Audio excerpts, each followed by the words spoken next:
takes the opening kickoff back about 40 yards. First down, they run Buddy Valines off tackle, and he runs all the way down for a touchdown. Siloam Springs, 7-0. They line up, they kick off.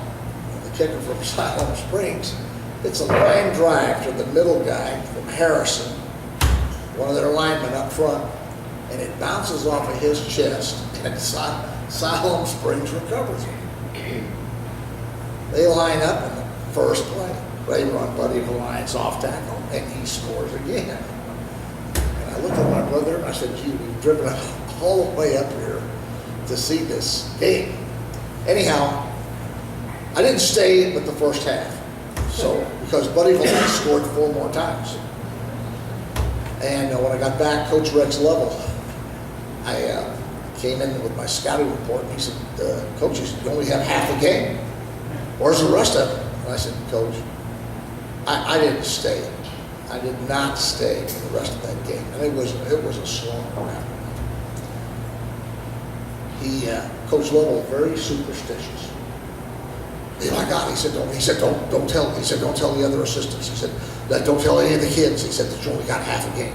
He said, just double up on that scouting report.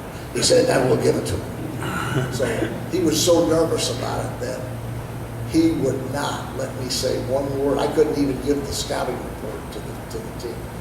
But Siloam Springs stays in my memory. So Coach Ashcraft came down from Siloam Springs to replace Kenny Smith, who was the winningest coach in Conway's football program history, and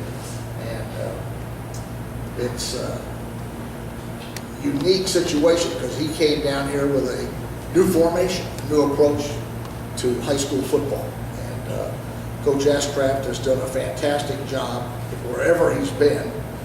He started coaching at Newport High School 1997, and then on to Watson Chapel. Did a stint at Arkansas Tech University. I don't want to mention that too loud in here. And then on to Greenbrier, and then Siloam Springs. And then from 2009 to today, he's with the Conway Wampus Cats. His record as a head coach is 86 wins and 40 losses. That's a record winning percentage of .690. He has a great little family. His wife's name, and I may mispronounce this, Coach Ashcraft, Alyssa. Love to beat science every time. And he has children. Caden's 12, maybe 13 now. Okay. And Kaylee, Joe, she's 10, and Colson, who's 11.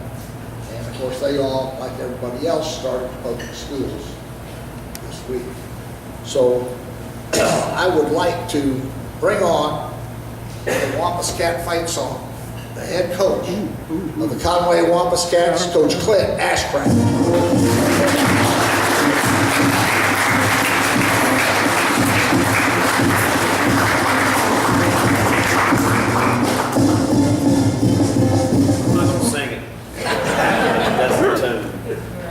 Appreciate you guys having me. It's been a while since I've spoken to y'all, so thank you for the opportunity.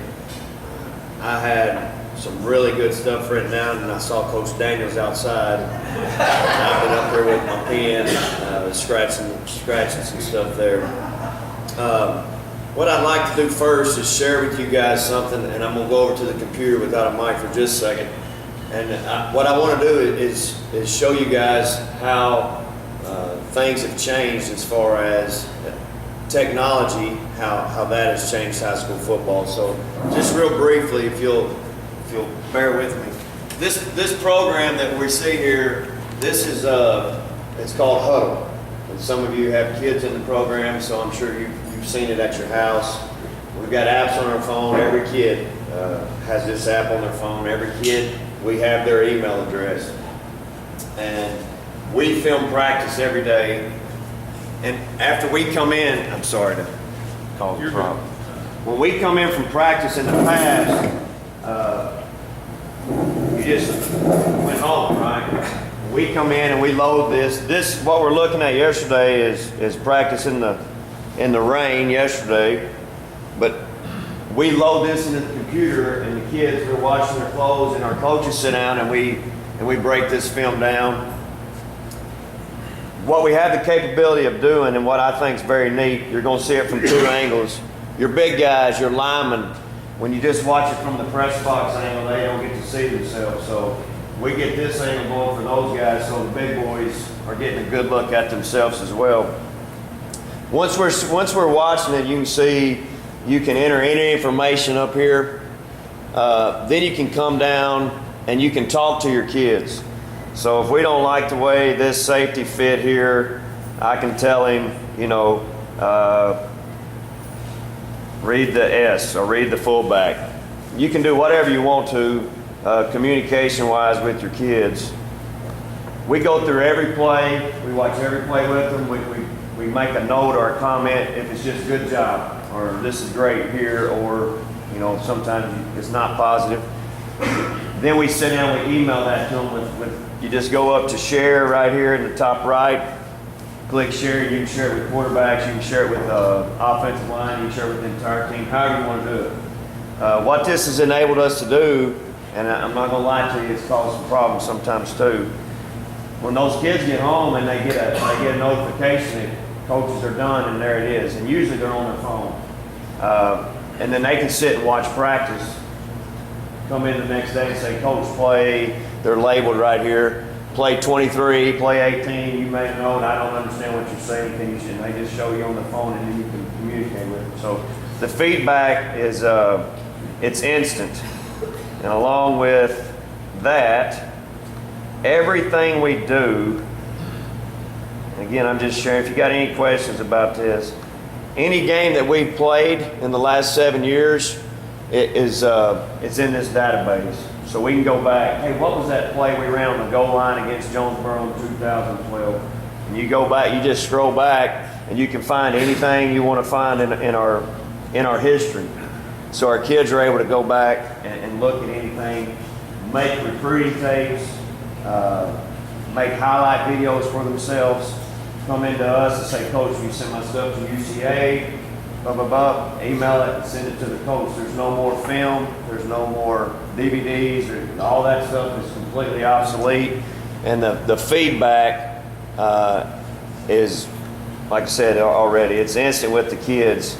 And this is something that we, every day when we finish practice, Coach Daniels can tell you, our coaches are sitting in there doing this. Now, it's good and bad because it's created more time a little bit, you know, for us. So when the kids go home, usually in the past, coaches would follow them out the door just when the last one left. Now we've got to stick around and get this taken care of so that we can get that feedback to those kids. So it's worth the time.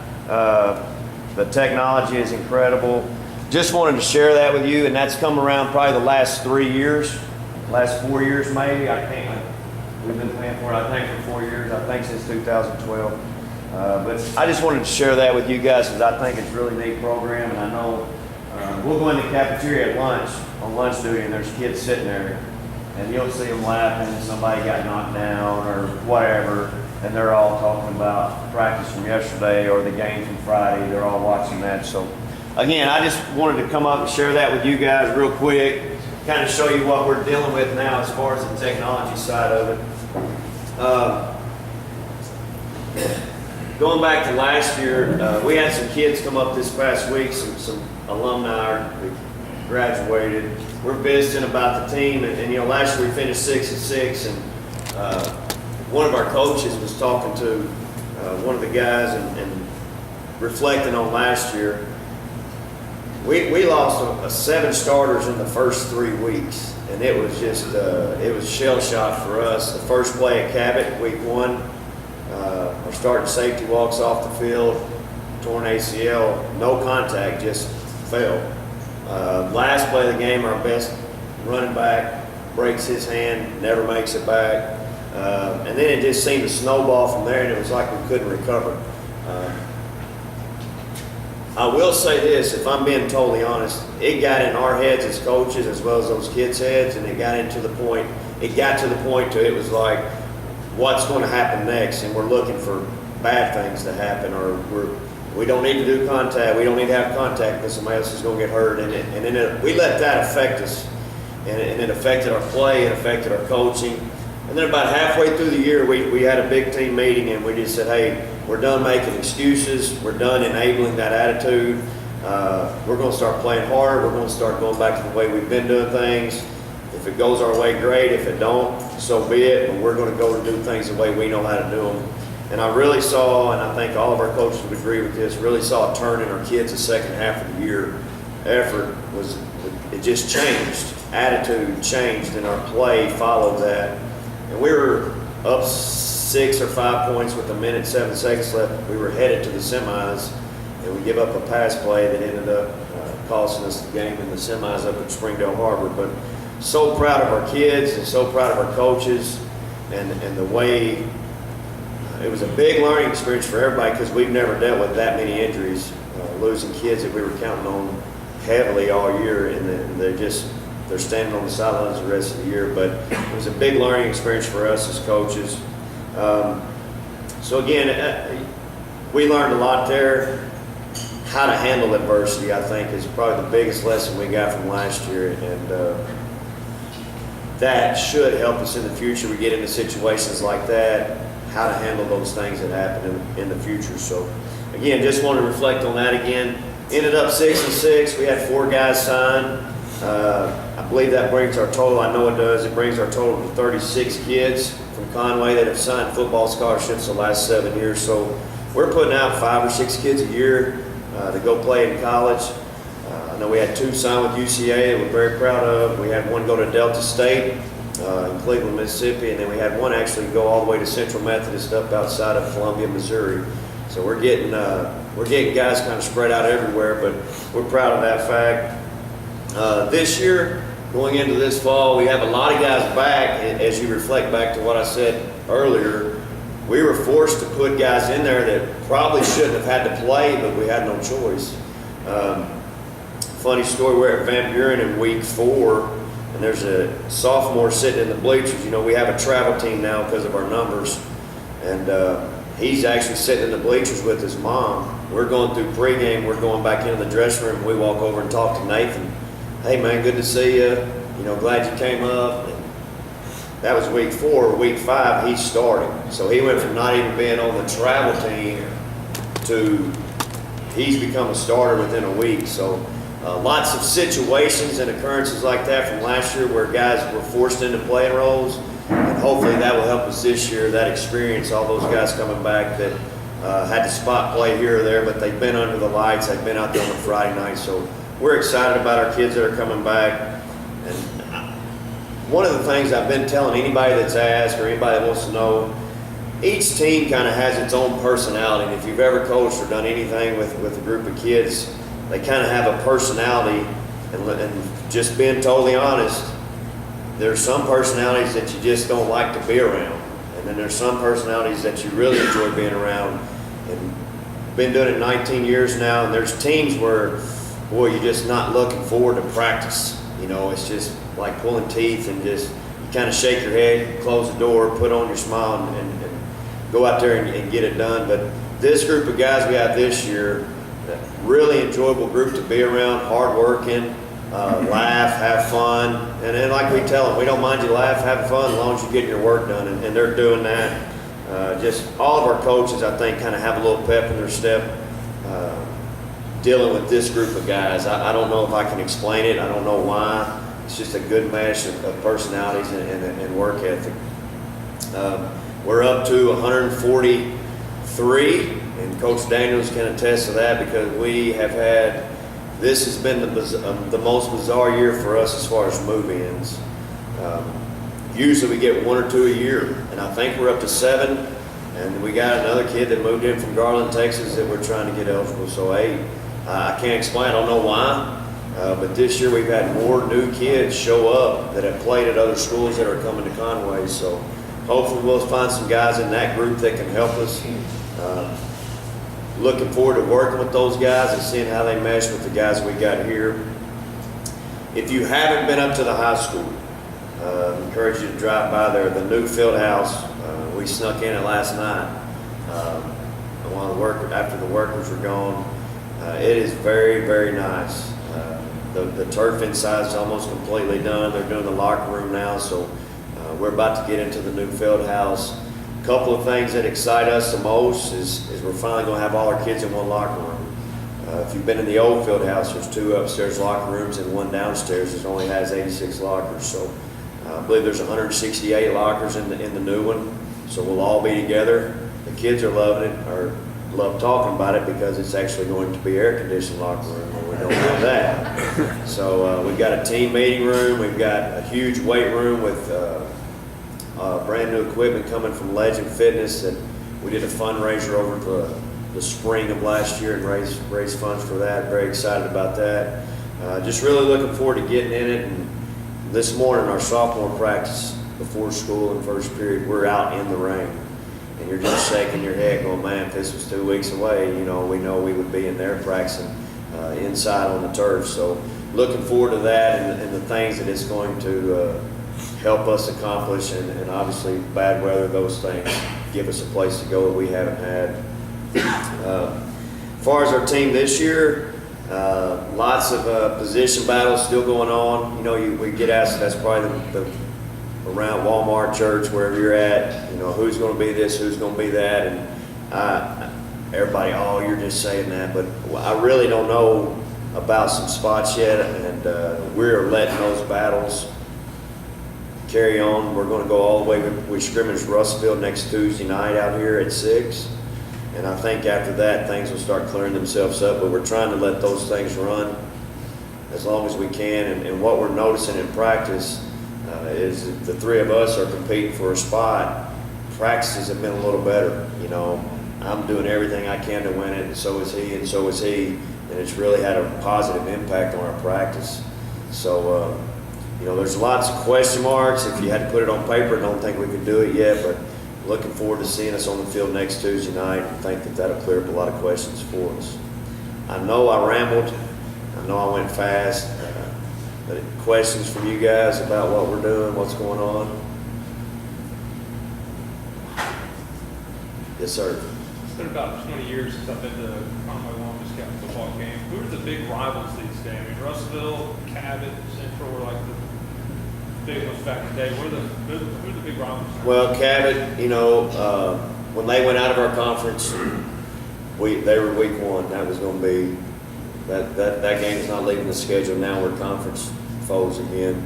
I think our kids.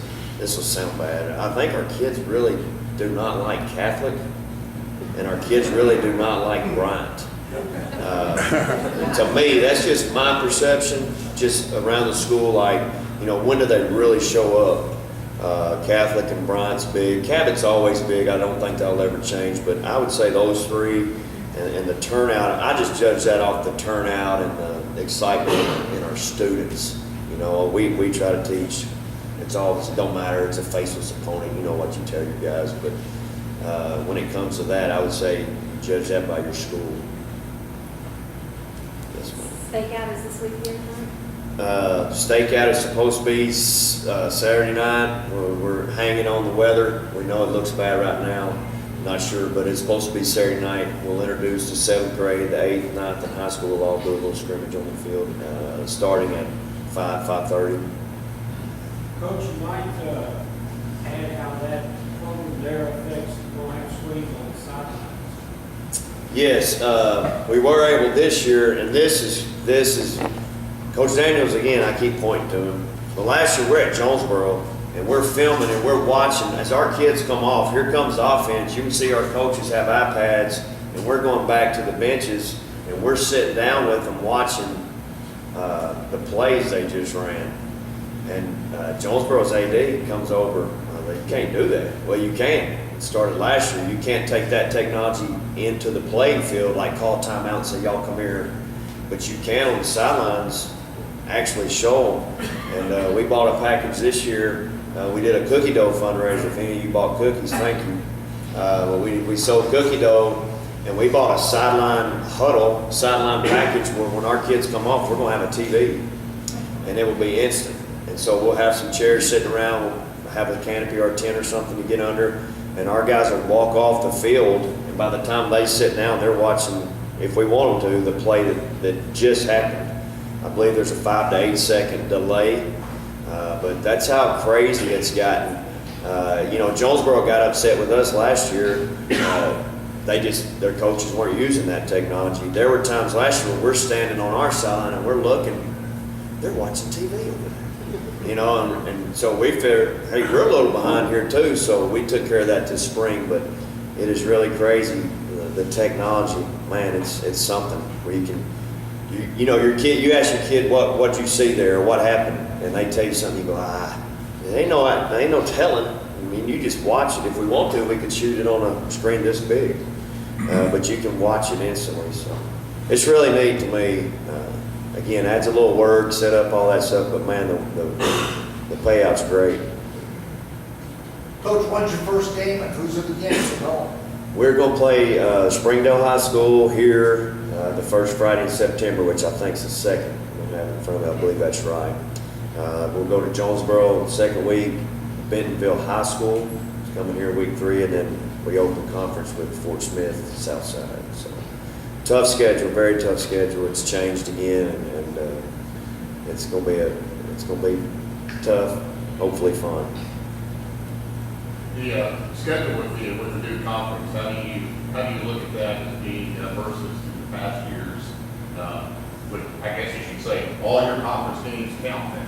Yeah, and kids are smart, and you've got a teenager, you know that, they're smart. And you can sit there and preach to them. In the past, you played 4 6A schools, and there were 4 7A schools, and you can tell them every game's important, but in the back of their mind, they know this one really don't matter. You're playing for pride. Not that it affected us on the field, I don't think, but that's gone. We're all 7A schools combined again. You bring back Central, Cabot's back with us. North Little Rock is back with us. You bring in the 2 Fort Smith schools. So every game could make or break you, at the end of the year. So I think it knocks your stomach up a little more because, there's not, well, if we screw this up, it really don't hurt us. That's gone. So every week's going to be very important. I saw somewhere where this year they're streaming all the games in HD. Yes, I You believe watch it on your Conway iPhone or Corp is iPad. doing that, and yeah, they've been a big help to us. Coach, how does this affect the old way of having assistant coaches up in the press box with all this new technology? That's funny because that's been a discussion in our office. Do we even need you up there? And one thing we still do, it's not like it used to be where everybody just got in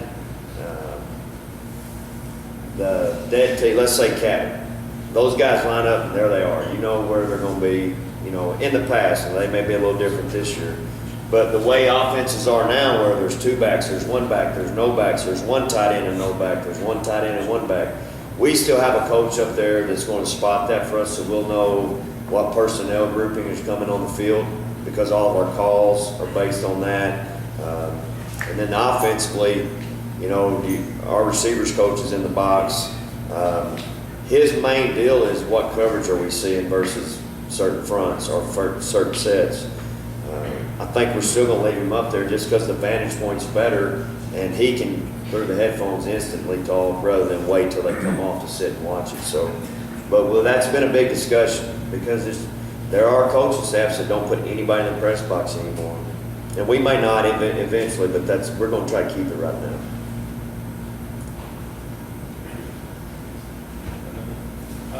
With all the technology, do you find that football has become more of an individual sport than it was before all this happened, before all the new technology? I would wholeheartedly agree with that.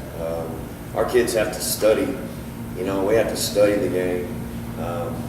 When they come in on Sunday night, we feed them on Sunday nights and watch film. It's kind of our tradition we got going. We give them study guides, of what we're thinking, what we're going to do. And then we'll take these and take one snapshot and attach what we're doing versus that offensively or defensively and just make kind of a PowerPoint for them. And they just click, not actually watch the play, but, So they got it on paper and now they're getting it on a computer screen as well. So, yeah, there's a lot, I think it's a lot more intricate than it used to be. Coach, it sounds like that you're going to have a doctor's degree, you know. Coach football. I've got my master's. I'm not sure that's enough. I was getting some texts a while ago from our tech support people at school asking about that sideline package. They're helping us. My answer is I don't know. We just need to call them. We need to call Huddle because I have no idea. So that sounds bad, but I'm not great at it. Hey, thank you guys. I appreciate it. Thank you for having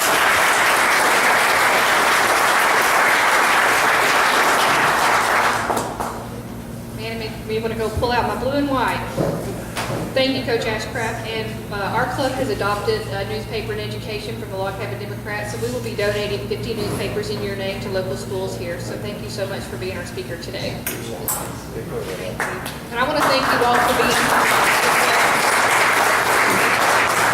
I've been here, and I guess in this role for a couple of months now, and it just amazes me that the support and the encouragement and the new faces, and you know, y'all are just committed, and I appreciate that. And those of you who, you know, I know that your work always is not always where you can come on Thursday, but you're committed, you come, you respond, and I want to say thank you for making this job a little easier with your support and encouragement. So, are there any other announcements from the floor? I know that we got a few of them, and I want to thank John for coming here and Camp Aldersgate, is that correct? I didn't bring the flyer up here with me, so thank you for bringing that to our attention. David, as always, you are always welcome to be here. We're going to put you on the roll, David. Come on, here.